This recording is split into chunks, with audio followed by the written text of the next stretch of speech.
if Nemiga get that right jump, you know, using the vision of the Beastmaster, then they're gonna have a nice time in this game. Okay, so coming into this, both teams again looking to survive that relegation battle that's coming through. Who do you prefer? You know, team-wise in this first lineup. You know, who are you looking at thinking they have the better draft? They have the potential here in this first match. Wants to get aggressive, going for the Crypt Swarm over the Spirit Siphon. So looking to do that first damage out to the Terrorblade as he comes forward to farm. It does make sense for sure, considering that you are up against the Terrorblade. Top lane, Ice Shards do fly through, and you can see the Munkushi, now level 2, was able to get some headshots. So Aincrad definitely wants to fight. Yeah, Malrine being able to get the jump on top with a quick onslaught coming out. And Aincrad, like you say, he got the Searing Chain off, but, you know, okay, Munkushi gets a kill onto Bazir in the top lane again, but yeah, Malrine just being able to charge down like that, even through the Searing Chains coming out and slowing him down, just continuing to farm up. Pantheon, though, is going to go for a wrap in the mid lane. Do they want to try and go Gilga? Throws out that telekinesis. There's going to be the snowball instant connect in Malrine. The blast off does come through. And does Malrine want to be coming back into this? Because Hellscream will go down. The TP coming in from the train, just not in time. Yeah, the thing about that one is that it is time. He is still not doing that great in terms of net worth. Yeah, and you can see mid lane, the Blastoff comes in. It comes in a little bit early though, so there's going to be the 3-hero rotation into this mid lane. Malrine, did you want to try and go? Gilga gets the kill onto Hellscream, and now the snowball coming out, but it's just to get Pantomime away from Malrine. Looking like he's still a big tanky boy here, and the amount of damage with that 4 points into the trample can still do a lot of damage if you get up close. Okay, so Nemiga, once they get this Helm of the Dominator, they need to make something happen. All parts of their lineup have been slowed down quite heavily. And okay, at least Malrine gets the kill. Because Malrine needs to be getting a lot of kills on the map, and you need to force down the lane with the Beastmaster. So once that time does come, even though... He's in there as well. You know, he's looking to, with the illusions, get a little bit of catch-up going. Going towards that Dragon Lance as well, so that's going to offer a little bit more stats protection coming out as well. Mid lane though, they're going to be able to get a kill onto Gilgia. Malrine just being able to dive in there. Does have that 1 point into the uproar now, but 4 points into Onslaught, Trample, just doing so much damage to this Rubik. And Hellscream on top is looking very much dead. Yeah. Pantomime, he was surrounded by some mines there. But the idea here was to kind of find the right timing when Vazia is going to be happy with the thing they've gained from that smoke. Yeah, mid lane. Does Malrine actually want to go? He does. He's going to be doing a lot of damage over. He gets Gilga off. The trample comes through. No way to interrupt this. And it's even going to be Aincrad taking a lot of damage from the extra pulverized damage that does come through in that AoE. But, I mean, again, Malrine, he gets the kill. So overall, it's looking good for Nemiga right now. Actually, it's looking good for Malrine. And he's even going to find Munkushi. You're not getting away from this. No, the trample comes out and Munkushi, he's going to be put away.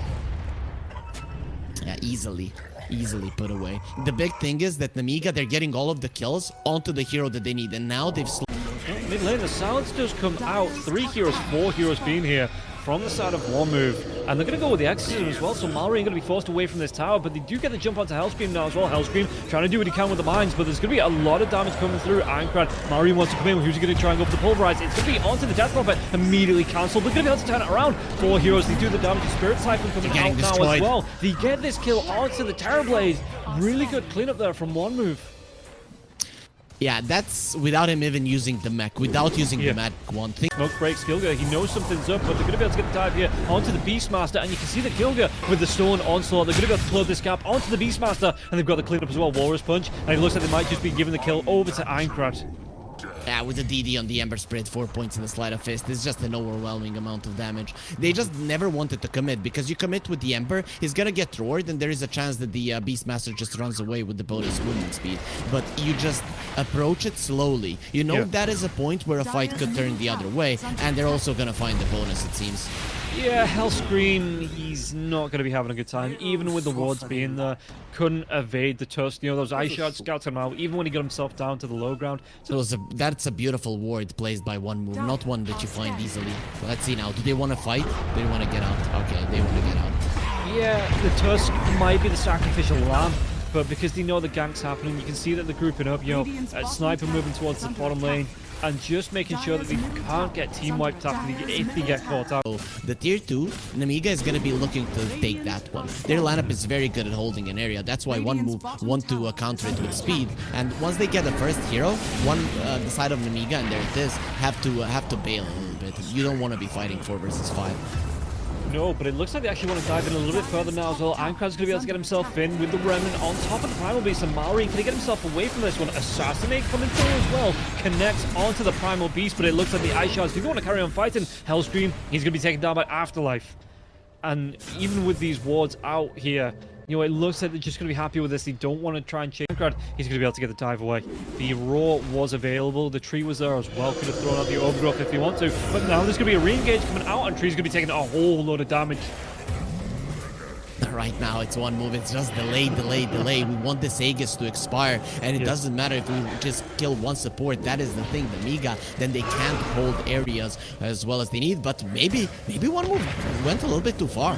Yeah, there's going to be a jump in here from the techies. The mines go down as well, but now the Death Prophet going to have that heal coming through from the Spirit Siphon. Not going to be enough to keep him alive. The chase down as well. They get the kill onto Phantom as well as Afterlife, and Maureen with the double kill.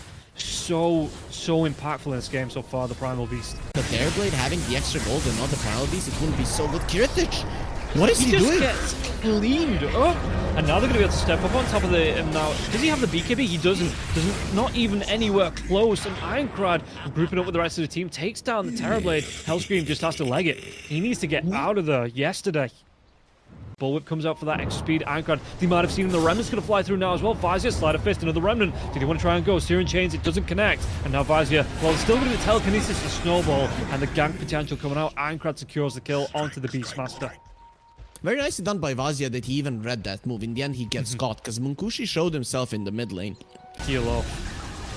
And with the BKB on the Sniper, he feels like he can survive the Primal Beast. Now that's why one move are going a little bit more aggressively.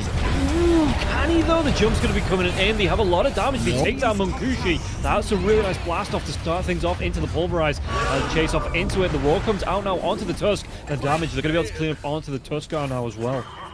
Bad read coming out from Munkushi, something that doesn't happen way too often, especially in these later portions of the game when he hits his time. Go through that Lincoln Sphere. Yeah, definitely not. I mean, if you pop the BKB, you're not getting roared. That's it. Yeah, and now they're going to be able to hit the dash. Soba, though, he wants to be coming out with the Overgrowth. They get the kill. They're going to be able to take him down. Hellscream jumps in onto 3 heroes with BKB this time. Munkushi in a great position. The Roar comes through, but he's just going to sit on this higher ground. Once that Roar wears off and start plinking down at heroes coming through. A real sniper like Kiritich being chased away as well. Has to pop his BKB to go for the run. The Sunder comes out onto Afterlife. But Afterlife, he has that. He stops the onslaught, sure. And now Afterlife, he's just sitting in the front of this. The exorcism's going to be wearing off. Hellscream comes in with a blast. Big off. one. They're going to be able to get the jump in and maybe get the steal off there as well. The Aegis, it's still there, it's still on the ground. Who picks it up? It's going to be going the way of Maori. Maori, can he get himself away? The Pulverize. He gets the steal on the Aegis, but can he... That onslaught previously, they were waiting for the techies. They needed him to start the fight, and really, it did change so much. But one move still positioning greatly, and I think they're going to be the winners of the overall engagement. I mean, they get the kill on Sabazi there as well. Gilgis stealing that Pulverize, and the damage comes through. Terrorblades!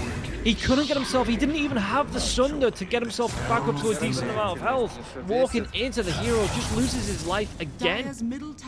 Be able to get himself away for now. Do they carry on chasing though? As you can see, the top lane, Aincrad's popped that BKB, trying to get himself on top of Sobad. And the TP comes away from the Primal Beast on the map. But meanwhile, Sobad, one more dive in, and they're going to be able to get the kill. Aincrad solo killing off the tree. Yeah, beautifully done by him as well. He knows that the Primal Beast is on the other side of a lot of single target focus spells to break it. Aincrad's going to go for the TP out. Does he cancel this now as well? The damage comes through, and you can see that he's not even popped the BKB onto the Primal Beast just yet. Now the Pulverize will be onto the Tuskar, but in that river, the Roar comes through onto the Sniper. Sniper is going to be blown up. Hellscream getting so many mines down, and Sniper just could not get himself out of that. Gets killed off. Aincrad, he's on the retreat, trying to get himself around, trying to run himself away. Bottles up that Arcane Room, but the blink comes in. Maureen Searing Chains though has that Pulverize in 5 seconds. Can Aincrad get himself away from this? Has a run, has to go for that BKB. Might even try and contest onto the fight, but the rest of his team nowhere to be seen, so Aincrad just going to go for the BKB runaway. Meanwhile, in that radiant part of the mid lane, they do get the kill onto Hellscream. But now the jump done comes with in. Minecraft. Lincoln Sphere, it's going to be used, and the Pulverize comes out. They're going to be able to get the kill onto Aincrad. Aincrad can get himself away. He absolutely can. Well, they decided to fight during daytime, and even with the positioning a little bit towards the areas that they were controlling, it goes badly. And Let's do fly through. Kiritich, he's trying to throw out the reflection now as well. Marine Snowball comes through, but he's going to be able to pop that BKB. Aura's Punch is still abused. Hellscream gets the dive into the backline. Onto the Rubik. Can he find out the sniper? The sniper with the force staff, though. That Hurricane Pike trying to get himself away from that Primal Beast, and now the Spirit Siphon. The buybacks comes through from the Rubik. They can get the chase on onto Kiritich. Kiritich taking a lot of damage. Searing Chains now as well. They lift up into the air, and they get the kill. He didn't use his BKB? Didn't use the BKB onto the Terrorblade, and now the Walrus Punch comes out into Vazia. He was looking for that BKB TP out. They're going to be able to take two. oh man, so much damage from the sniper can be mitigated with magic resistance to get the big lead. So Nemiga, they can slow it down if they want. They haven't lost too many towers on the map. The only problem is the Roche. The Roche is the spot where one move are gonna try to make something. Well, they get the lockdown onto the tree, so they're at least going to be able to get a kill from that. That's something. And you can see the one move here.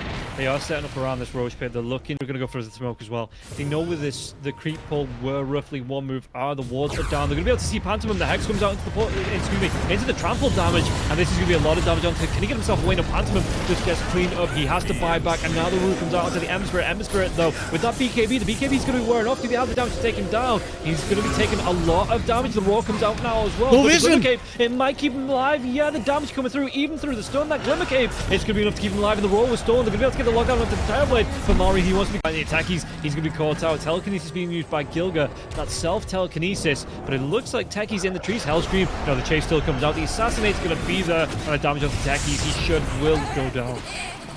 What I really like in this game from one move, and the reason why we didn't see that gem, is that they're keeping the gem in the base. I think the reason for it is far. Oh, the jump in though. I think he'll be able to get the kill onto Vazia. Vazia can get himself away. That BKB throws his out. It's raw. But if Gilga jumps in, Gilga still has a roar of himself. And now they're going to be able to kill Vazia. Vazia just could not get himself away from this one. While Nemiga are putting pressure onto that top lane, that range Rax does still barely stand. Just close out that Glimmer Cape. Kiritich going to try and get himself away, so it looks like they're not going to be able to get it. Yeah, the roar from the Rubik already comes out, but the damage now as well. They've got the lockdown onto the Primal Beast with the Walrus Punch. The BKB was off, and Amari, he does save Kiritich, but it cost him his life. No, I mean, you need to bail out the Terrorblade, really. The double damage ruined fortuitous, but they've made their own luck a lot of the time in this game. Mari's going to try and get that jump up now. They get themselves on top of Gilga, but Gilga, he has the Eon Disc. The Pulverize does come through, and they are still going to be able to get the kill onto the Rubik. The overgrowth onto 3 heroes. Can they go even further onto this now as well? Anchored on the back lines. He's got the refresher, trying to do what he can with the damage coming through with the BKB. Lockdown onto the Beastmaster. The chase down, dives himself back to the rest of his team, and it looks like they might try and change targets onto Hellscream. Hellscream, Assassinate's going to be there now as well. Anchored, he's got that extra BKB time with the refresher. And Maureen, he's already used the BKB. The Hex is going to be available. The Link Sphere gets broken, and this is going to be Aincrad taken down, diving a little bit too far. Didn't have the cheese to get the mana back, or his health back for that matter. Best 2 heroes without buyback. The question is only if Nemiga knows it. But considering that he has a refresher, I mean, you would assume that he's not all that rich. So there is a chance that Nemiga just tried to go forward now. Yeah, they are going to go for more Pantomime. Jumping up onto the cliff. The Hex comes out, though, stops the TP. And this is going to be, even with the self-teasy on the cliff they're coming out, they still get the kill onto Pantomime. Yep, nicely done. It does buy some time. And Nemiga, You know, as well, Pantomime and Kushi, he's going to be alone, hiding behind that tree. It is only an illusion as Pantomime comes in, but Malrin, he's going to be able to get the dive. The Hex comes out, but there's going to be telekinesis, and Malrin, he doesn't have that BKB. The jump comes through. Hellscream there as well. They do a lot of damage, and they're going to kill Pantomime. Excuse me, Hellscream just go down and return so bad. He's going to be the next one to fall. Can he do the damage onto Afterlife? Afterlife with a refresh. No one is touching the sniper. Do what he can with the Link, excuse me, the Lotus as well, keeping himself alive. They do have the damage to take down Afterlife. That's the Exorcism gem on the deck, but the chases are out. Buybacks coming through, and Marin, the Assassinate. Is it going to be enough for the kill? It is going to be an Aincrad, and now, even with one move, losing the Death Prophet, no buyback, Munkushi, he just wants to walk into the pit. Oh man, Monk bursting someone down. Yeah, the Exorcism does come out Afterlife. There's no fortification on the side of Nemiga, and you can see that the Assassinate even being thrown out. Vazia taking a lot of damage. Maybe trying to force out the BKB for the Beastmaster. With the Beastmaster, with that Glen, he gets locked down. He gets killed off. Yeah, Mari gets to dive in with his own BKB. And the damage coming through, but Phantom, he has the cheese, but he wants to keep himself alive, and now the stuns! The damage coming through from one move there, just ripping through the entire Nemiga team. And they might even be able to go with 2 heroes dead, no buybacks. One move, all 5 heroes being here, they want to carry on going. Only the exorcism down in terms of ults now as well. But the refresher shard is there for the Death Prophet. They can just go tier 4s, and Nemiga, I don't know what they can do to try and stop this. Speaking of refreshers, Therablade just finished off his. He sold the Yasha, but he might not even get it out. He is dead, no buyback, and this is going to be game number 1, going the way of one move. So their bid for survival here in this first series of the day, starting off to a great start, and Nemiga just made key mistakes, it seems like, cost them a lot of momentum in this game. Definitely.